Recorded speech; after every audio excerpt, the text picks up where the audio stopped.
Have you ever found yourself staring at a blank document knowing you have a deadline, but instead you're scrolling through your phone, cleaning your desk for the 5th time, or suddenly deciding it's the perfect moment to organize your spice rack? If that sounds familiar, you're not alone. This is the classic tale of procrastination, and today we're going to unravel why our brains do this and, more importantly, what we can do to fight back. So what's really going on when we procrastinate? It's not just about being lazy. In fact, research shows it's often an emotional regulation problem, not a time management one. When we face a task that makes us feel anxious, bored, insecure, or resentful, our brain's limbic system, the emotional part, goes into fight-or-flight mode. It sees the task as a threat and wants to avoid the negative feelings associated with it. The prefrontal cortex, our brain's rational planner, knows we should do the work, but the emotional pull to feel good right now is incredibly strong. So, we choose a distraction like watching a video, which gives us an immediate, temporary mood boost. It's a vicious cycle. We avoid the task, feel temporary relief, but then guilt and anxiety creep back in, making the original task seem even more daunting. Another big reason is perfectionism. We set such impossibly high standards for ourselves that the fear of not meeting them becomes paralyzing. We think, if I can't do it perfectly, I won't do it at all. This all-or-nothing thinking turns a manageable task into a monumental challenge. Sometimes, it's also about a fear of the unknown. Starting a big project can feel overwhelming because we don't know exactly how it will turn out or what obstacles we might face. Our brain prefers certainty, so it opts for the familiar comfort of doing nothing productive. Finally, decision fatigue can be a culprit. If a task requires too many choices up front, like, what topic should I write about? We can get stuck before we even begin. Okay, so we know why we do it. How do we stop? The key is to make starting as easy and painless as possible, to trick our emotional brain into getting on board. First up, the 2-minute rule. This is a game changer. Whatever the task is, commit to doing it for just 2 minutes. Want to write a report?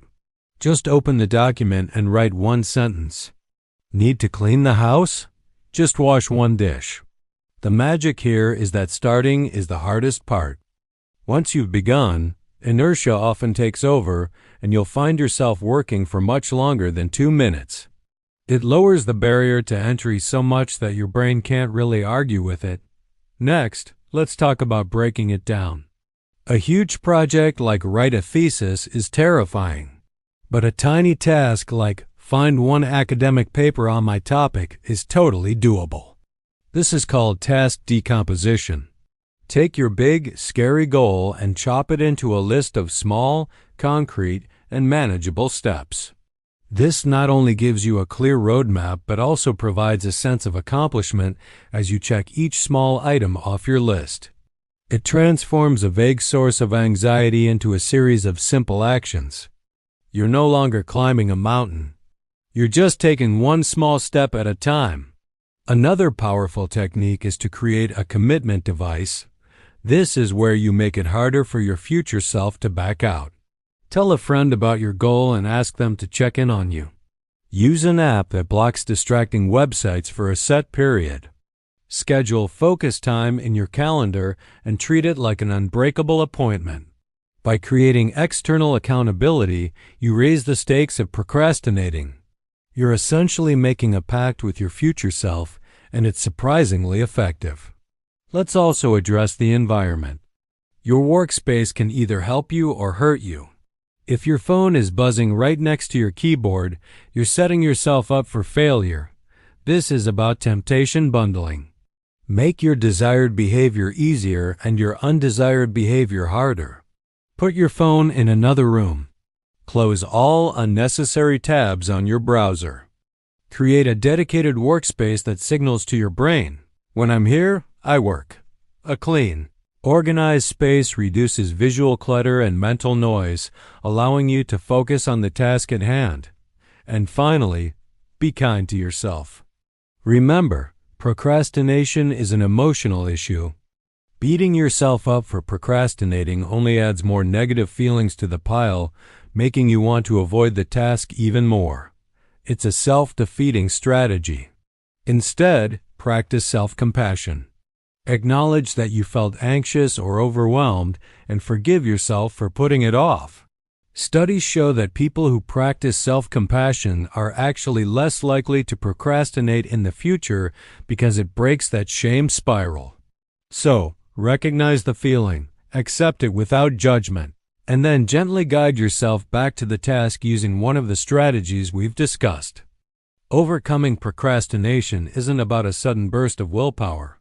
It's about building smarter systems and understanding your own emotional triggers. By making tasks less intimidating, creating accountability, and being kind to yourself, you can break the cycle and start getting things done. What's your go-to trick for beating procrastination? Let me know in the comments below. I'd love to hear what works for you. Thanks for watching, and if you found this helpful, don't forget to like and subscribe for more videos on making your life a little bit better. See you next time.